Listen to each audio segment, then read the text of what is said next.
Y'all, and welcome back to Janet being Janet. Okay, so let me tell you something. Miss Kitey's on the case. She's actually trying to get on two cases, but you know what? It's not working for her, and the backlash is making me laugh. So I figured y'all might want to see this too. And don't worry, guys, we don't got politics today. Much. We're not going to go over the politics, though. Okay, so we're going to remember Melissa and Mark Hortman. In June of 2025, Minnesota Speaker of the House Melissa Hortman and her husband Mark were assassinated in their home. Hortman was the top Democrat in the state of Minnesota. She was sleeping in her home when Vance, I think it's Bolter, I'm going to say Vance though, made the horrific decision to end her life. In July, Vance was indicted by the Department of Justice. Vance planned and carried out a night of terror that shook Minnesota to its core, as said acting U.S. Attorney Joseph H. Thompson. Quote unquote, he carried out targeted political assassinations, the likes of which have never been seen in Minnesota. We grieve. He grieves with the Hortman family and continue to pray for the recovery of the Hoffmans. I don't know who the Hoffmans are, but I thought it was Hortman. Anyways, today a grand jury indicted Bolter Vance with the most serious of federal charges for these heinous political assassinations. Let me be clear, Bolter will see justice. All right, here's where Miss Kitey comes in. All right, this is why this is important to Miss Kitey. I covered this assassination when it happened. As a Minnesotan, these days that followed were terrifying. How are they terrifying when you don't leave your daggum house? You don't have anything to be terrified of. Political violence has escalated over the past several years. The impact of the violence is impacting. The impact of the violence is impacting both parties, but also all United States citizens. With every passing, our nation is becoming more and more desensitized, unstable, and untrustworthy of our government and our country. Guess what, Miss Katie? People are starting to call you untrustworthy now.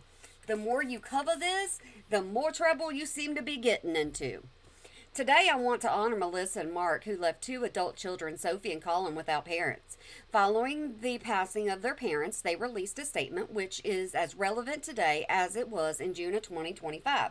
Do you even keep up with what the date is, Miss Thing? Do you? Because let me tell you something. June was not that long ago. So I don't think things in America changed that daggone fast, but I could be wrong, because y'all know I don't follow the politics. Hope and resilience are the enemy of fear. Our parents lived their lives with immense dedication to their fellow humans. This tragedy must become a moment for us to come together. Hold your loved ones a little closer. Love your neighbors. Can't tell Miss Katie that because she thinks her neighbors are out to get her. Y'all remember the flag that her neighbors tore up? It couldn't have been the wind, could it?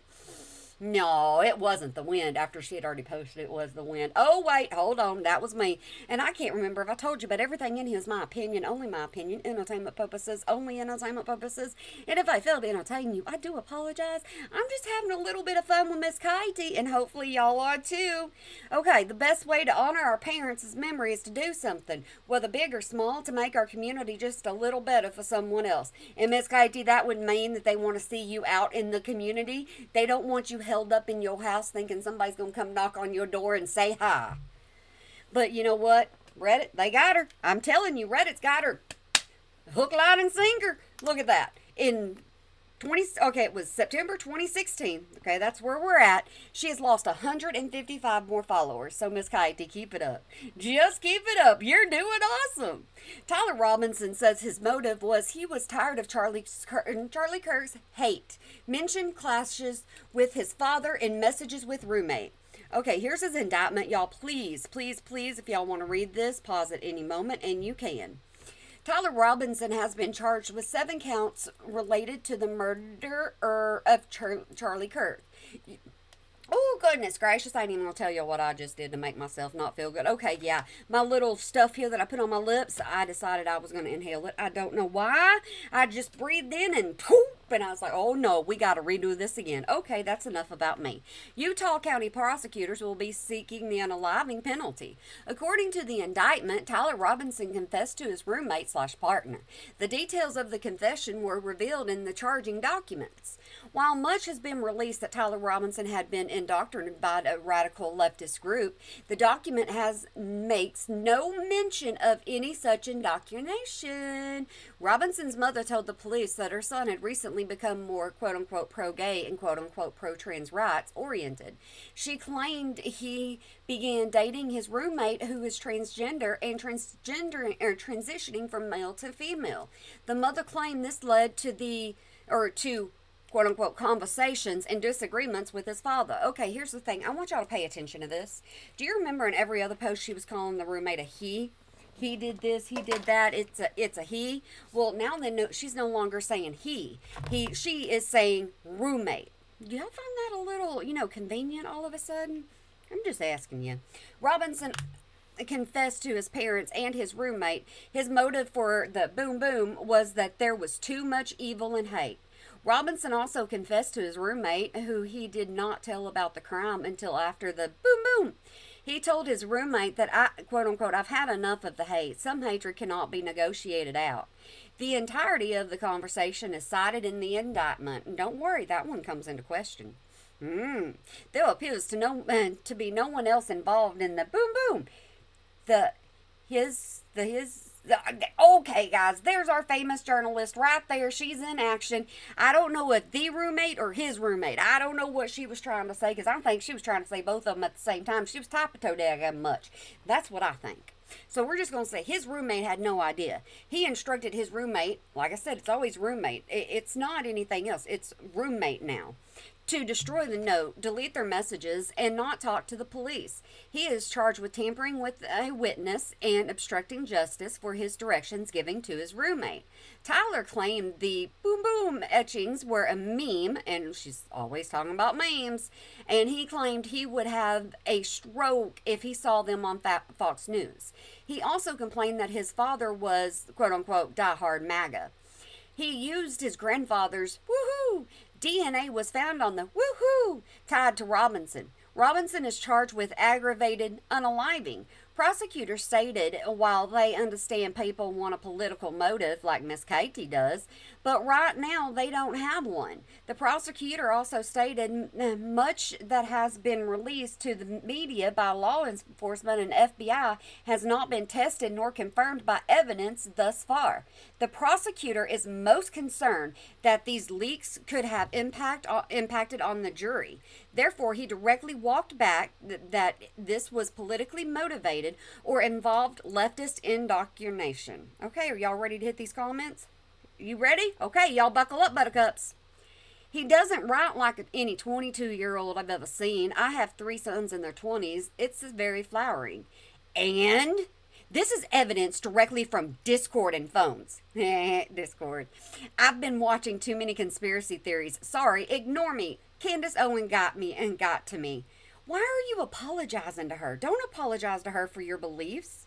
If you're watching somebody else and they make more sense than Miss Katie, there's probably a reason why that is. So never apologize for Miss Katie, and don't apologize to me. Don't apologize to people for your views. And Candace, I mean, she's good at what she does. She's a little bit better than Miss Katie, if you want my opinion. Candace is hurting, and she wants to get to the bottom of what happened. Yeah, because when something happens to somebody you know closely, of course you want to know the ins and outs of it. Authorities have found the perpetrator, and it's not Israel. Okay? So, are you saying we shouldn't be asking questions? That's what they want us to do. Maybe if so many conspiracies didn't end up being true, we wouldn't have to ask these questions. Yeah, Miss Katie, let these people ask questions if they want to. But oh well, the quote-unquote roommate, don't you like that? Seems like more of a lover the way he's talking to them. He was involved romantically with the roommate. Do you know that as a fact? Yes, that's what the roommate told them, and Tyler's mom shared. They are not charging the roommate. And the roommate was transgender. Yeah, we already got that part. I think we're fully aware that the roommate is transgender because you kept calling it a he or it. Listen to me. I am so sorry. That is completely disrespectful. The word you tried to use was he. Yeah, that's what I was trying to say. I'm so sorry. And the roommate had nothing to do with the crime. He keeps referring to him as love in the text, not something a man would typically call his roommate if not romantically involved. Definitely romantically involved with the way he spoke in those texts. Well, Miss Katie just put that in her little typing out. She put that in there. My goodness gracious, they ain't even believing what she's writing. His roommate knew pretty early on and didn't inform authorities. That's going to be a problem. And Miss Katie, the roommate had no clue and cooperated by giving them evidence. I understand that. I'm just surprised to learn that Tyler told the roommate the truth so early on. The only person responsible for this crime is Tyler Robinson. He told him Wednesday, so now we're back to him. We're not to the roommate, we're back to him. Roommate spoke to the police on Thursday, so he didn't wait long to turn over evidence. What website is this from? I have the documents directly from the court. Is it Utah court? She never responded. So he was gay and boyfriend trans. What gave you the idea that his boyfriend was trans? It's literally written clear as day in the caption. Going off of Miss Kitey's caption, so now we got arguments in the comments. It has also been on every news outlet. No, nothing has been factual yet. Miss Kitey, yes, this is in the court filing. I understood, however, I was responding to their question of what gave you the idea, not where is the evidence proving that his partner was trans. Like I said, they're going off, Miss Katie. You're doing such a good job. Doesn't matter if it's from the court. Someone still could have media that made that all up. I wouldn't believe any of this rhetoric. There is more to this story, and things are being hidden. This guy is their scapegoat. Somebody laughed at him. I thought Discord didn't have any messages, because that's what Miss Katie reported. I'm not the only one that heard that from her. Oh, so no right-wing conspiracies are after all? You all tried so hard. Miss Katie did. She made post after post after post, and she let everybody know she's a Democrat. And the more she came out on that, shut up, Janet, we're not talking politics. My bad, guys. The Utah DA also said his mother stated, on top of her son being more pro-gay and pro-trans, that he started to lean more left over the last year or so. So then she goes up and she wants to post this to her stories. I'm going to try to read this top part. Something county prosecutor walked back any claims this involved left-wing radicalization, and much of law enforcement released before their indictment is not tested by facts, and the jury must know these are not the facts they found. So now the facts have changed. Miss Katie reported the facts, and then after she reported the facts, then the facts are wrong. Convenient, huh? Conspiracies to blame Israel are harmful to the victim, their family, the public, Israelis, and fuel anti-Semitism. Please stay rooted in the facts they have, which show that Tyler Robinson acted alone. I don't even know where she's coming up with the Israel thing. I ain't even going to start. I'm not even going to try. To give perspective on the Mormon background at play in this crime, in Mormon culture, being gay is considered unacceptable, and many within the faith regard transgender people as either mentally ill or victims of an ideology. The existence of gender dysphoria is often denied, and being gay or transgender is framed as a choice, quote unquote. This is a result. A non-Mormon family will see their child sexually or relationship with their transgender partner not as a personal truth, but as evidence that they've been indoctrinated by radicalized. Time and time again, I have seen Mormon families reject and shun LGBTQ relatives, labeling them demonic, evil, and corrupted. In Tyler's case, there appear to have been serious conflicts between him and his father over the sexuality and his partner. While it's likely he also engaged with online forums filled with that N-word men, from the perspective of his family, any deviation from Mormon teachings, particularly being gay, was seen as radical, dangerous, and the product of indoctrination. See, Miss Katie knows it all. You don't mention the IBLP. You don't talk about Mormons. You don't talk about Bill Gothard. You don't talk about anything like that. Because if you talk about people like that, you know what? You want to know something? She has all writing claims to the story. And you can't do nothing about it. Miss Katie will tell you that. Because she's the one that knows absolutely everything. When the governor of Utah repeatedly described Tyler Robinson's beliefs as radicalized by the left ideology, but refused to specify what those beliefs are, I suspected it would tie back to his sexuality and his partner. See, she suspected. So what she did was she went ahead and went out there and put that out as her facts. Her opinions always come across as facts unless you read it yourself in something that she posts that comes from the court.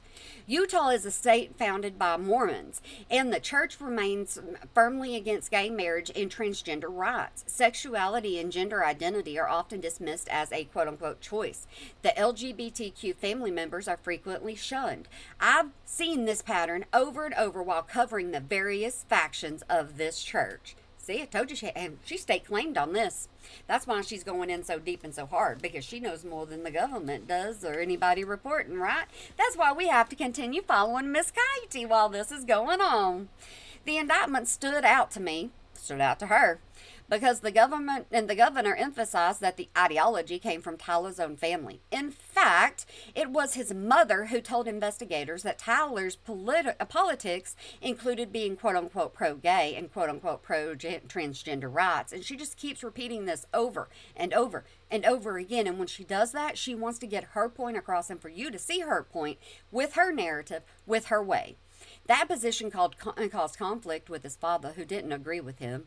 Tyler himself confided in a friend that he worried about what to tell his dad about the boo-boo, and that his father had become more MAGA.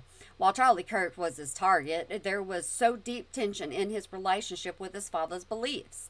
Crimes like this are rarely about the victim alone, but I thought it was all about Charlie Kirk and his hate speech and things like that. That's what I thought it was about. But what do I know? They came from something unresolved inside the perpetrator. Being pro-gay and pro-trans rights doesn't explain the violence.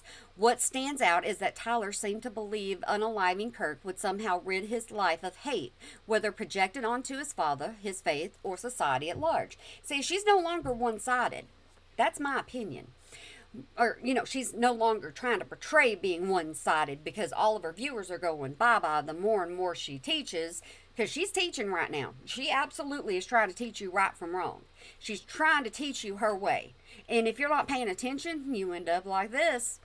We will learn more as the case unfolds, but right now it looks less like a story of left versus right and more like a young man who turned to violence in a desperate and tragic attempt to resolve conflicts he couldn't reconcile. All right, ready?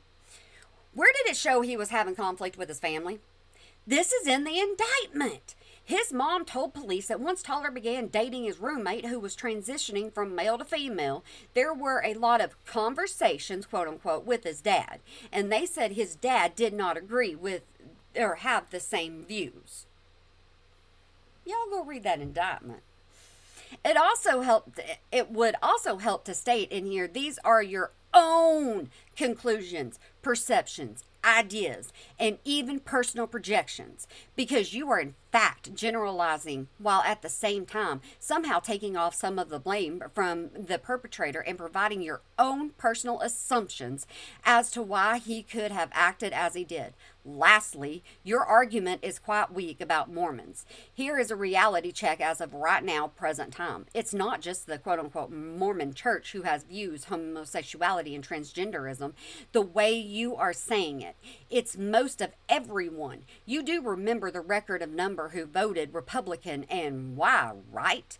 Yes, the ideology and rhetoric heavily imposes on by the left for these subjects. Most of everyone in the country rejects. But this was a hateful crime, and it was by all means unjust. So she's being called out. She is being absolutely called out, and I'm just going to tell you, it's about daggum time. It really is. My thoughts exactly. They may be labeling him leftist out of ignorance. Yup. Because she ain't got nothing to say. She has no response that she can give to these people. Am I already done? I guess I am. I thought I had a lot more, but guess what? I made that short, sweet, and simple and to the point. So there we go. We got to see a little bit more of her reporting on this. And I hope, like I said, I hope y'all enjoy this. And if you do, I need you to let me know down in the comments below so that I will continue to go ahead and do snip, snap, snip and show y'all even more. But if you're not enjoying this, y'all also let me know down in the comments below because that's the way I'll know. Oh, and off the views and how long y'all watch because sometimes it gives me the demographics and sometimes it doesn't. It's YouTube after all. I just have to play it by ear. But I hope you have a good day, night, weekend, holiday, year, whenever you might be watching this. And remember to smile today or make somebody else smile because it really can make a difference. Y'all do me a favor, hit the comments below. Y'all do that for me. And if you're new here, hit subscribe, or if you're old here, double check and make sure, or currently here or already subscribed, just go down, double check and make sure you are, because YouTube has been unsubscribing people and they have not been sending out notifications. So make sure your notifications are set to all. But I will see you in my next post about Miss Katie, because we all know she ain't done. She ain't never done. All right, guys, y'all have a good one for me. Bye.